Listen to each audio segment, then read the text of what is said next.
أعوذ بالله من الشيطان الرجيم بسم الله الرحمن الرحيم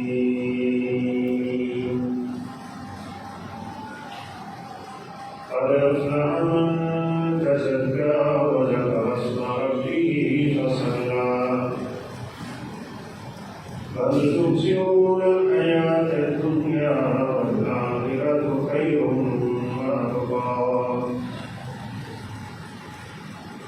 وقال النبي صلى الله عليه وسلم فيما يرويه عن ربه عز وجل يدعو طعامه وشرابه وشهوته بيده رب اشرح لي صدري ويسر لي امري واحلل عقدة من لساني يفقهوا قولي رب زدني علما سبحانك لا علم لنا إلا ما علمتنا إنك أنت العليم الحكيم.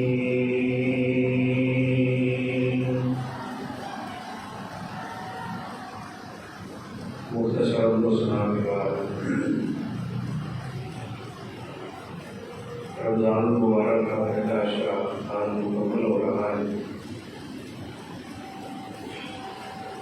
اور بڑی تیزی سے یہ ماہ مبارک اپنے اختتام کی طرف رواں ہے. جیسے جیسے قیامت قریب ہو رہی ہے ویسے ویسے زمانہ قریب ہو رہا ہے. رسول اللہ صلی اللہ علیہ وسلم نے قیامت کی نشانیوں میں سے یہ بھی بتلایا ہے کہ یتقارب الزمان، زمانہ قریب ہو جائے گا. اور آپ صلی اللہ علیہ وسلم نے خود ہی وضاحت فرمائی کہ زمانہ کے قریب ہونے سے مراد یہ ہے کہ سال مہینوں کی طرح بیت جائے گی، مہینے ہفتوں کی طرح اور ہفتے دنوں کی طرح گزرے گا. وقت میں برکت ختم ہو جائے گی اور کل کی بات ہوگی اور یوں لگے گا کہ جیسے ایک سال گزرے ہوئی چیز کل ہوئی تھی. چونکہ زمانہ غربت میں ہے اور رمضان تیزی سے گزر رہا ہے، ہمیں یہ دیکھنا ہے کہ ہم نے رمضان کیسے گزارنا ہے. اور رمضان المبارک کے یہ جو مہینہ ہے اور اس کے جو روزے ہیں یہ ہم کیوں رکھتے ہیں، اس کا مقصد کیا ہے، فلسفہ کیا ہے، حکمت کیا ہے. ویسے تو دین اسلام کا کوئی ایسا حکم یا عمل نہیں ہے جو کسی نہ کسی مصلحت اور حکمت پہ کام نہ ہو. بعض حکمتوں کا ہمیں پتہ چل جاتا ہے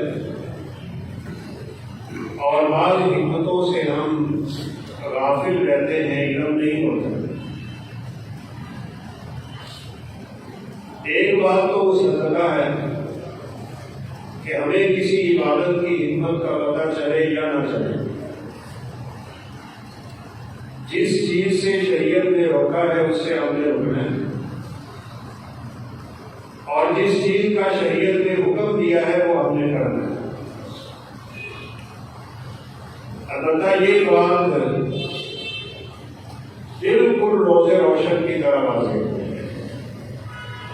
جس چیز کا شریعت حکم دیتی ہے اس کا انسان کو دنیا میں بھی فائدہ ہوتا ہے، آخرت میں بھی فائدہ ہوتا ہے. اور ہر وہ چیز جس سے شریعت روکتی ہے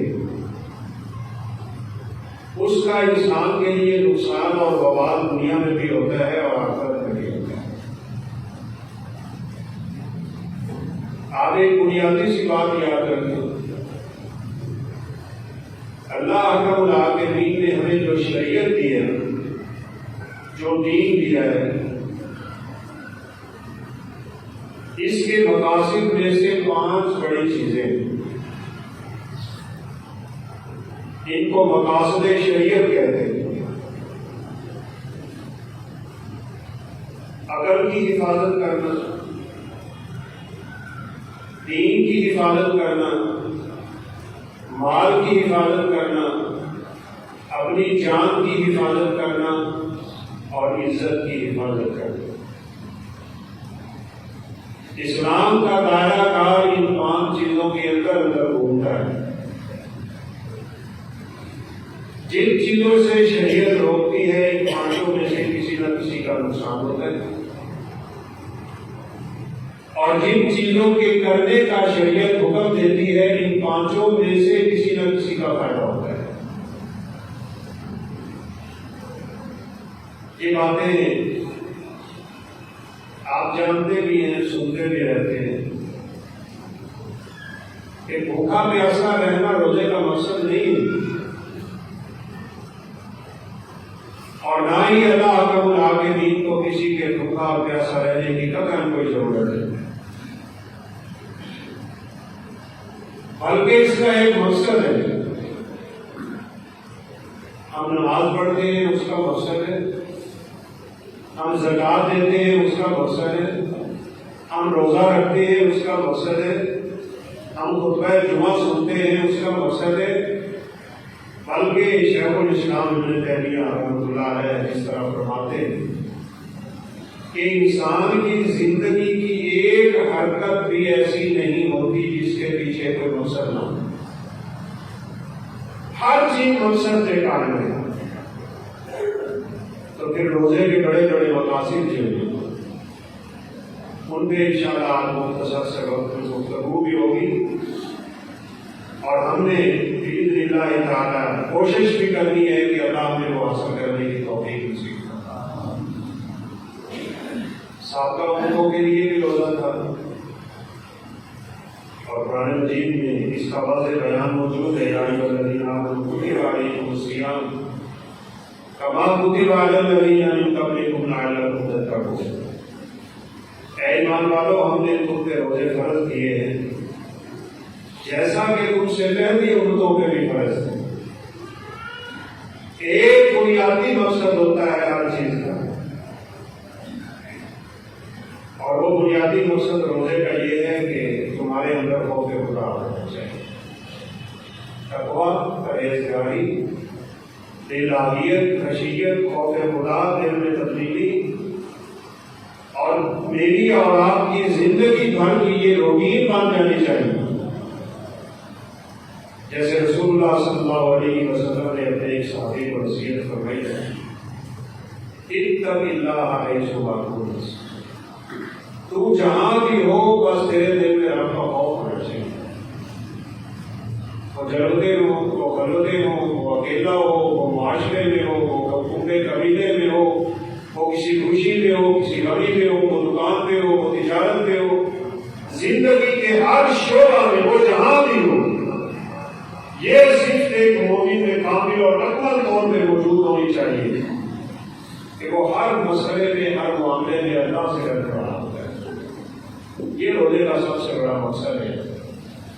اور ایک چھوٹی سی مثال ہم نے سابقہ خطبہ میں بھی پیش کی، یہ تو اللہ تعالیٰ کا بڑا فضل ہے، موسم بڑا اچھا گیا، گرمیوں کے روزے بھی گزرے، شدت اور حدت کی گرمی، ٹھنڈا پانی وضو انسان کرتا ہے، منہ میں پانی داخل کرتا ہے، وہ پی بھی سکتا ہے، کوئی دیکھ بھی نہیں سکتا، وہ گلے سے اس کو نیچے اتار دے، کسی کو کیا پتا اس نے پانی پی لیا ہے۔ لیکن آج اللہ کے فضل سے ایمان کو تقویت ملی ہوئی ہے، اللہ نے ایمان کو مضبوط کر دیا ہے، شیطان جھگڑا ہوا ہے، آج میرے اور آپ کے جسم میں دوڑ نہیں سکتا، وہ حملہ نہیں کر سکتا، وہ اپنی چالاکیاں نہیں دکھا سکتا، اس کو اللہ نے جھگڑ دیا۔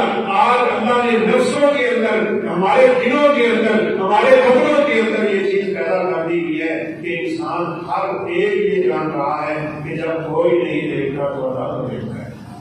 بس یہ تصور قائم ہو جانا چاہیے، رمضان کے بعد بھی ہونا چاہیے کہ رمضان جہاں ہمارے اندر اس طرح کی صفات پیدا کرنے کے لیے آتا ہے، وہاں یہ چیزیں بھی پیدا کرتا ہے کہ آپ اور میں اپنی پوری زندگی زندگی کی روٹین کو سیدھا کریں. نہ تو ہمیں رمضانی مسلمان ہونا چاہیے اور نہ ہی ہمیں کوئی موسمی بٹیروں کی طرح ہونا چاہیے کہ آج فلاں دن ہے تو اس کے رسول کا نعرہ لگ جائے, آج فلاں دن ہے تو دیر ہو جائے, آج فلاں دن ہے تو ایسا نہیں. مومن کے 24 گھنٹے, سال کے 12 مہینے اور پورے دن کے اعمال اللہ حاکم الحاکمین کی نظر میں ہوتے ہیں. وہ ہر وقت جو کچھ بھی کرتا ہے اپنے اللہ حاکم الحاکمین کی اجازت سے کرتے ہیں.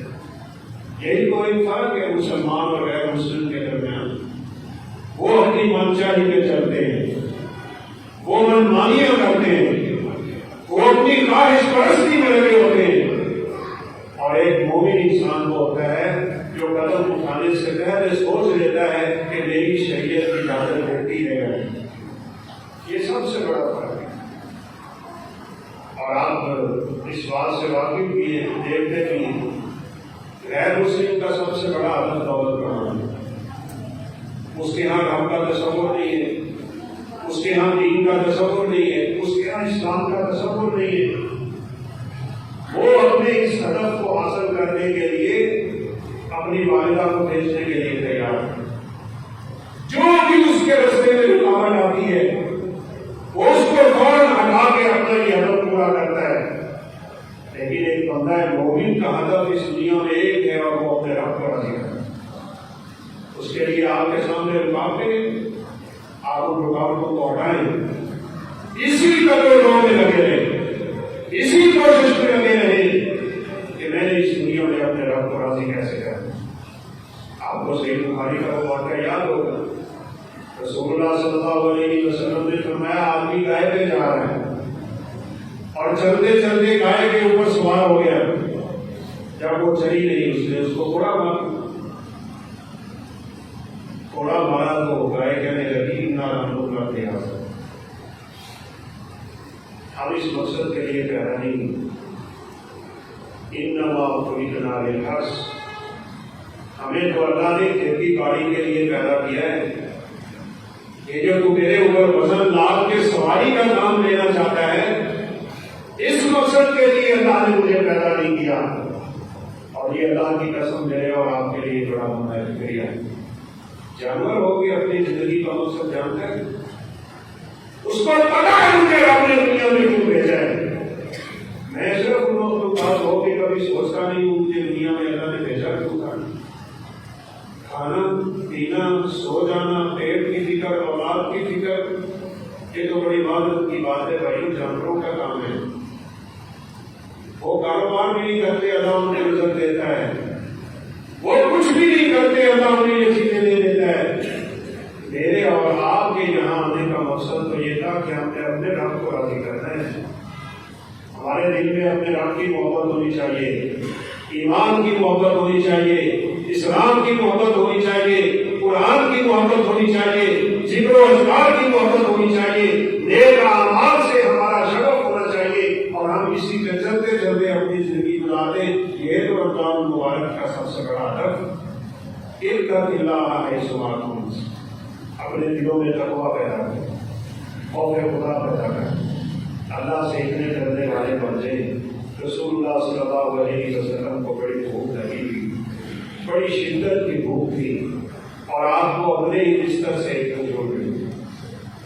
سیدنا انس رضی اللہ تعالیٰ عنہ اس روایت کے راوی وہ فرماتے ہیں کہ آپ نے یہ کھجور اٹھائی, فقلبها بین یدیہ, آپ کا دل کرتا ہے میں اس کھجور کو کھا لوں, بھوک سے نبھال.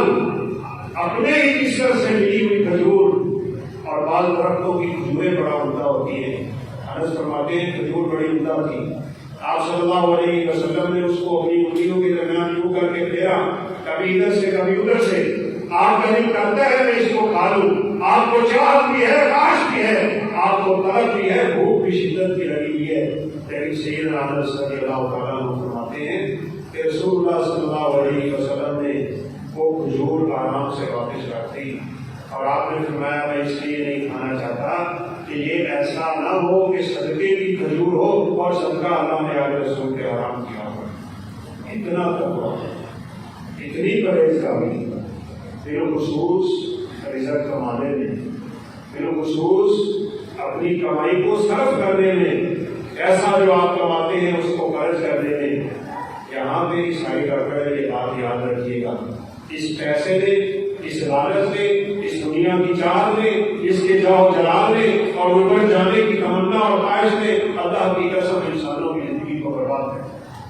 اللہ کو کرنا حتیٰ زرتم المقابر، یہ مال کی کثرت نے تمہیں ہر چیز سے غافل کیا ہوا ہے۔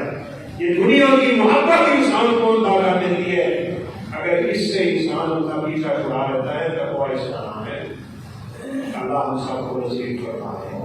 علی رضی اللہ تعالیٰ عنہ تقوی کی تعریف میں کہا کرتے تھے، اس رب کا خوف دل میں ہو اور انسان اس خوف کو سامنے رکھ کے زندگی گزار رہا، جیسے عمر فاروق رضی اللہ تعالیٰ عنہ کی بڑی مشہور بات ہے، ان سے کسی نے پوچھا تھا تقویٰ کسے کہتے ہیں، تو کہا کبھی خاردار جھاڑیوں کے پاس سے تیرا گزر ہے، جہاں کانٹے ہی کانٹے ہو، ایک رستہ ہو چلنے کا اور اس کے دونوں جانب کانٹے ہی کانٹے ہو، کبھی ایسی جگہ سے گزرے ہو؟ کہا ہاں ایسی جگہ سے گزر تو ہوا ہے، اور میں کیسے گزرتے ہیں؟ اپنے کپڑے سمیٹ لیتا ہوں، اپنے آپ کو بچاتا ہوں، کوئی ادھر سے کانٹا نہ لگے، کوئی ادھر سے جھاڑی نہ لگے، یوں کر کے اس رستے کو کراس کرتا ہوں۔ عمر فاروق رضی اللہ عنہ فرمانے لگے یہی تقویٰ ہے، پوری زندگی اپنے آپ کو گناہوں سے یوں سمیٹ کے نکل کہ تیرے دائیں بائیں جتنے مرضی موقع ہو تو نے اپنے آپ کو ان سے بچا کے نکل جانا ہے، اسی کا نام تقویٰ۔ موقع بڑے آپ تھوڑا سا باہر نکلے تو گناہوں کے واقعی ہی واقعی، لیکن جس کے دل میں ایمان ہو، جس کے دل میں رب کا خوف ہو، جس کے دل میں تقویٰ ہو، جس کے دل میں پرہیزگاری ہو، جس کے دل میں الہیت ہو، جس کے دل میں خشیت ہو، جس کے دل میں خوف گناہ ہو، جس کے دل میں آخرت کی تمنا ہو، جس کے دل میں رب سے ملاقات کی خواہش ہو، جس کے دل میں قبر میں جانے کا ڈر ہو، جس کے دل میں میزان کا ڈر ہے، اور صراط کا ڈر ہے، ترازو کے لگنے کا ڈر ہے، اللہ کے سامنے کھڑے ہونے کا ڈر ہے، اللہ کی قسم اس انسان کی زندگی چاہے کتنے گناہوں کے موقع ملتے ہو، اللہ اس کے ایمان کو اتنا مضبوط کرتا ہے کہ وہ گناہوں کی زندگی سے اپنے آپ کو بچا کے نکل جاتا ہے۔ جنگیں نہیں ہوئی ایسی مسلمانوں، دشمن اسلام نے ننگی عورتوں کے ساتھ لڑائی، بات تو کہتے ہیں یہ صحابہ کے دور میں ہوا ہے، لیکن صحیح بات ہے صحابہ کے دور میں بعد کی بات ہے۔ عورت آج کل سب سے بڑا فتنہ ہے، اور آپ دیکھ لیں ہر اشتہار میں عورت ہے، ہر اشتہار میں عورت ہے۔ ان فتنوں سے بچنے کا نام ہی تقویٰ ہے، گناہوں سے بچنا ہے، بس تقویٰ اسی چیز کا نام ہے۔ ان کے خیال میں یہی تھا کہ جب عورتوں پہ ان کی نظریں پڑیں گی اور بڑی حسینہ اور جمیلہ عورتیں بیٹھی ہوگی، بس ان کا ایمان کمزور ہوگا تو ہمارے خلاف لڑنے کی طاقت کہاں ہے؟ آج مسلمان کمزور کیوں ہے؟ طاقت تھوڑی ہے ہمارے پاس، ایٹم نہیں ہے ہمارے پاس، فوج نہیں ہے ہمارے پاس، میزائل نہیں ہے ہمارے پاس، اسلحہ نہیں ہے ہمارے پاس، تعداد نہیں ہے ہمارے پاس۔ وہ تو 10 ہوتے تھے اور 200 سے ٹکرا جاتے تھے، آج ہماری تعداد کہاں پہنچ گئی؟ 1.5 ارب سے زائد مسلمان، قوتیں بھی نہیں، اللہ نے وسائل بھی دے دیے، مار کیوں پڑ رہے ہیں؟ آج ہم کمزور کیوں ہیں؟ آج ہم ضعیف کیوں ہیں؟ آج دشمن ہمارے اوپر چڑھا ہوا کیوں ہے؟ رب کعبہ کی قسم اٹھا کے کہتا ہوں اس کی سب سے بڑی وجہ یہ ہے کہ ہم نے اللہ کی توحید کو چھوڑ دیا، اللہ کے دین کو چھوڑ دیا۔ سب سے بڑی مار پڑتی ہے مشرک انسان پہ جو اللہ کے ساتھ شرک کرتا ہے اور شرک پوری کرتا ہے، جس کے دل میں رب کا خوف نہیں ہوتا۔ تو سب سے بڑا مقصد ہے روزے کا، دوسرا بڑا مقصد ہے اپنے آپ کو خواہشات سے بچانا۔ اللہ اکبر۔ حدیث آپ نے پچھلے جمعے بھی سنی ہے کہ انسان کے ہر عمل کا اجر 10 گنا سے شروع ہو کے 700 گنا تک جاتا ہے، اور اس میں خلوص ہو تو بات 700 گنا سے بھی بڑھ جاتی ہے، سوائے روزے کے۔ میں نے حدیث مبارکہ خطبے میں جس کی طرف اشارہ کیا، حدیث قدسی، رسول اللہ صلی اللہ علیہ وسلم نے فرمایا، اللہ اکرم العالمین کہتے ہیں میرے بندے نے میری وجہ سے کھانا چھوڑا ہے، پینا چھوڑا ہے، اور اس نے میری وجہ سے اپنی جائز خواہش بھی چھوڑ دی۔ بری خواہش تو بڑے دور کی بات ہے، بری تمنائیں تو بڑی دور کی بات ہے، یہ جائز خواہشوں سے ہٹ گیا میرے اشارے پہ، چونکہ میری وجہ سے اس نے اپنی خواہشوں کو قربان کر دیا ہے۔ اے میرے فرشتوں، تم اس کا اجر نہ لکھنا، قیامت کے دن میں اس بندے کو اپنی طاقت کے مطابق اور اپنی رحمت کے مطابق اجر نصیب کروں۔ اور اس صائم فرحتان، روزے دار کو دو خوشیاں بڑی ہوگی۔ ایک تو رسول اللہ صلی اللہ علیہ وسلم نے فرمایا فرحت عند الافطار، روزہ افطار ہو رہا ہوتا ہے، روزہ اپنی تکمیل کو پہنچ رہا ہوتا ہے۔ اللہ کے نیک بندوں کی یہ صفت ہے، جب وہ نیکیاں پوری کرتے ہیں ان کے دل میں خوشی ہوتی ہے کہ اللہ نے توفیق دی اور ہم نے اس کی توفیق سے نیکی پوری کر دی۔ ایک تو خوشی روزہ افطار کرنے کی ہوتی ہے، بھوک ختم ہو رہی ہے، پیاس ختم ہو رہی ہے، ایک روزہ پورا ہو رہا ہے، اللہ کی طرف سے اجر پورا ہو رہا ہے، اس لیے ہم دعا بھی کرتے ہیں انشاءاللہ کہ ہماری رگیں بھی تر ہوگی، ہماری بھوک بھی ختم ہوگی اور انشاءاللہ ہمارا اجر بھی پورا ہو گیا۔ دنیا میں یہ خوشی اسے مسلمہ ہوتی ہے۔ نبی کائنات علیہ السلام والسلام نے فرمایا دوسری خوشی اس کو تب ہوگی جب اللہ روزے دار کو اپنا دیدار نصیب کرے، خاص دیدار ہوگا۔ اور ہم جانتے ہیں روزے داروں کا ایک اپنا دروازہ ہے جس کو باب الریان کہا جاتا ہے۔ یہ کیوں ہے؟ اللہ کے لیے بھوکا رہا، اللہ کے لیے پیاسا رہا، اللہ کے لیے اپنی شانتیں چھوڑتا ہے۔ جو بندہ بھی اپنی خواہش کو اپنے رب کے لیے قربان کرنا چاہتا ہے، رب کعبہ کی قسم ہے وہ اللہ آدم اللہ کے دین سے اس کی راہ لینے کے طریقے بھی جانتا ہے۔ ایک خواہش ہی تو ہے جو انسان کو اندھا کر کے رکھ دیتی ہے۔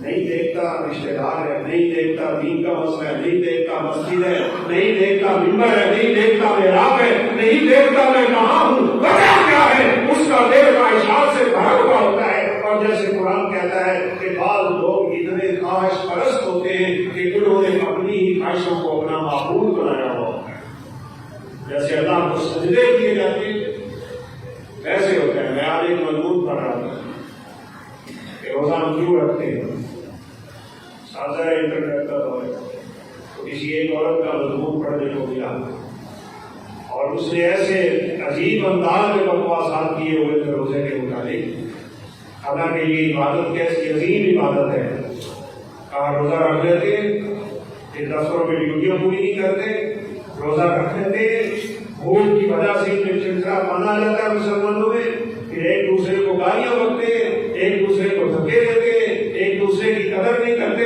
وہ کیا جانتی ہے کہ مسلمان روزے میں، بلکہ مسلمان روزہ سمجھتا ہی اس کو ہے، جیسے رسول اللہ صلی اللہ علیہ وسلم نے فرمایا تھا روزہ بھوکا پیاسا رہنے کا نام نہیں ہے، روزہ اس بات کا نام ہے کہ انسان کے پورے بدن کو وہ اپنے آپ کو بچا لیتا ہے کہ اگر آپ کی کوئی نافرمانی نہیں کرتی۔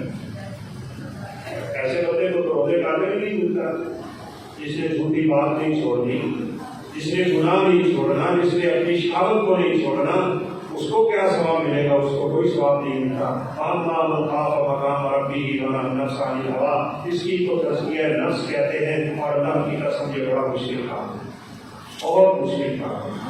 دشمن سے لڑنا آسان ہے، اپنے آپ سے لڑنا بہت مشکل ہے۔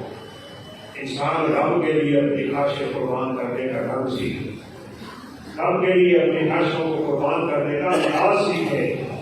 ایک طرف شیطان ہے، دوسری طرف رحمان ہے۔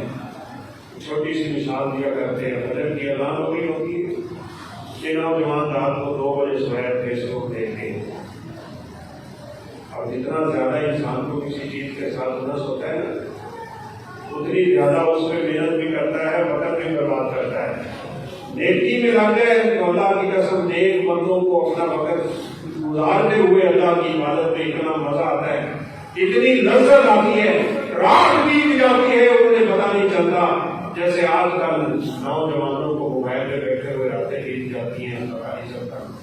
اسی طرح میرے پاس ایک سعودی عرب کے بچے کی تصویر ہے، ہم نے بڑی اس کی ویڈیو دیکھی ہے۔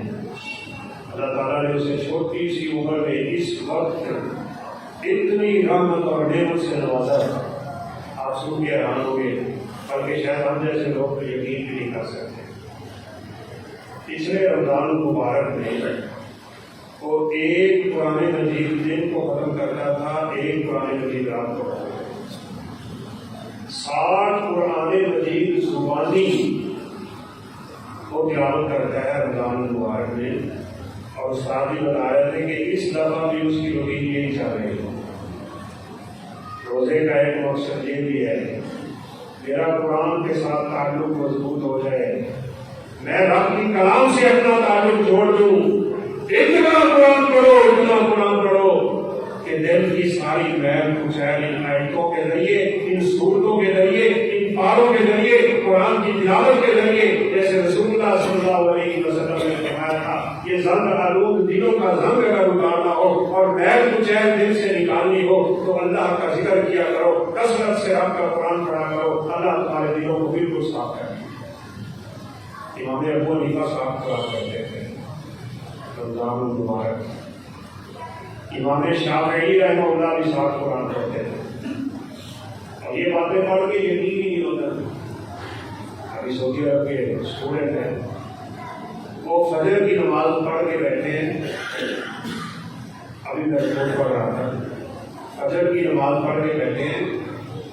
جمعے کی اذان سے پہلے سب نے اپنا قرآن مکمل کر لیا، اور میں نے آپ کو تیسرے جمعے بھی اشارہ کیا، حافظ قرآن کو 5 سے 6 گھنٹے چاہیے، پورا قرآن پڑھ لیتا ہے، اتنا قرآن پڑھو، اتنا قرآن سے تعلق مضبوط کرو، اتنی کثرت سے تلاوت کرو، راتیں بیتے تو اللہ کے قرآن کی تلاوت میں، اور دن بھی بیتے تو اللہ کے دن کے قرآن کی تلاوت کرتے ہوئے قرآن سے خوبصورت تعلق قائم کرنے کا نتیجہ یہ ہے اس بچے کی ابھی داڑھی نہیں آئی، اللہ نے اسے آنکھیں نہیں دی، وہ بصارت سے معروم ہے بچہ، اور 70,000 حدیثوں کا حافظ ہے۔ یہی غلط ہے، یہ رحمتیں کیسے برس رہی ہیں؟ صحیح بخاری، صحیح مسلم، ابو داؤد، نسائی، ترمذی، ابن ماجہ، موطا امام مالک، مسند امام احمد بن حنبل، مسند دارمی، سنن النسائی، مسند شافعی، سنن کی کتابیں، اتنی کتابیں یاد کر چکا ہے وہ زبانی کہ اللہ رب العالمین نے اس کو اس چھوٹی سی عمر میں اس وقت کا سب سے بڑا محدث بنا دیا۔ انٹرنیٹ پہ موجود ہے، اسی کے لیے پڑھتا ہے، سوال کرتے ہیں اور وہ حدیث پڑھتا ہے، سوال کرتے ہیں وہ قرآن کی آیات پڑھتا ہے۔ ہم جتنا اللہ کے دین کے ساتھ جڑیں گے اتنا دل صاف ہوگا، اتنی اس سے دنیا کی محبت نکلے گی، اتنی خواہش پرستی انسان کی دور ہوگی، اور یہی چاہتا ہے روزہ ہم سے، اور یہی چاہتا ہے رمضان ہم سے۔ رمضان مبارک کا تیسرا بڑا سبق اور روزے کا تیسرا بڑا سبق یہ ہے، آج آپ دیکھ لیں ایک وقت پہ اذان ہوتی، ایک وقت پہ نماز ہو رہی ہے، ایک وقت پہ افطاری ہو رہی ہے، ایک وقت پہ مغرب ہو رہی ہے، ایک ہی وقت پہ پوری امت چل رہی ہے۔ ایسا کیوں ہوتا ہے؟ جو بھی رمضان گزرتا ہے کسی کی اذان لیٹ ہو جاتی ہے، کسی کی جماعت لیٹ ہو جاتی ہے، اس کا مطلب یہ ہے کہ آج جس وقت پہ ہم نماز پڑھ رہے ہیں یہی سچا دین ہے۔ الفتیں پیدا کرو، محبتیں پیدا کرو، اخوتیں پیدا کرو، اتفاق و اتحاد کی فضا پیدا کرو۔ ہمارا دین ایک ہے، ہمارا ایمان ایک ہے، ہمارا قرآن ایک ہے، ہمارا نبی ایک ہے، ہمارا رسول ایک ہے، ہمارا رب ایک ہے، ہمارا دین ایک ہے۔ ہم تو ایک ملت تھے، ہم تو ایک قوم تھے، ایک قوم کی طرح رہنا چاہیے تھا، لیکن یہ فرقوں سے بڑھ کے، اختلافات میں بڑھ کے ہم نے تو اپنی ہی زندگی اجرت کر رکھی ہے۔ آج رمضان ہمیں یہ درس دے رہا ہے کہ پھر سے پلٹو اس چیز کی طرف اور آپ اس کے اختلاف ختم کر کے ایک امت اور ایک ملت بن کے دکھاؤ دیا۔ نماز میں غیر سے غیر ہم جڑ جاتے ہیں، عبادتوں کے مقصد ہے نا، قوم سے قوم ہم کیوں ملاتے ہیں؟ کوئی بھائی یہ بھی کہہ سکتا ہے کہ ہم تو ملاتے ہی نہیں، ملایا کرو۔ رسول اللہ صلی اللہ علیہ وسلم نے فرمایا ہے من سد فرجۃ غفر له ما تقدم من ذنبه۔ یہ کبھی آپ سوچیں اتنا اجر کیوں ملتا ہے؟ آپ نے فرمایا یہ صف کے درمیان جو تھوڑی سی خالی جگہ رہ جاتی ہے نا، ایک ادھر کھڑا ہے ایک ادھر کھڑا ہے، درمیان میں تھوڑی سی خالی جگہ ہے، جو آدمی پاؤں کے ساتھ پاؤں ملا کے اس خراب وقت کی قدر کرو. بہت بڑا سبق ہے. اپنے وقت کی قدر کرو. رسول اللہ صلی اللہ علیہ وسلم کا فرمان ہے نعمتان مغبون فیہما کثیر من الناس. دو نعمتیں ایسی ہیں جن کی لوگ عمومی طور پہ قدر نہیں کرتے. دھوکہ کھاتے رہتے ہیں ان دو نعمتوں میں. الصحت والفراغ. جس بندے کو اللہ نے صحت دی ہوئی وہ اللہ کی اس نعمت کا صحیح شکر ادا نہیں کرتا ہے. بیمار ہو جائے تو بڑی اللہ ادا کرتا ہے لیکن حالت صحت میں آپ کو بھول جاتے ہیں. اور دوسرا فرمایا فراغت. اگر اللہ کسی کو فارغ وقت دے دے کہ اس کی بہت بڑی نعمت ہے. لوگ فارغ وقت کو سمجھتے ہیں سیر سپاٹے کے لیے ٹائم مل گیا ہے, آوارہ گردی کرنے کے لیے ٹائم مل گیا ہے, گھومنے پھرنے کا ٹائم نکل آیا ہے. جبکہ اللہ تعالیٰ آتے ہی نے اپنے پیغمبر کو کیا فرمایا فَإِذَا فَرَغْتَ فَانْصَبْ. اے میرے پیغمبر جب تجھے ٹائم ملے نا تو اللہ کے سامنے دعا ہو جائے گا.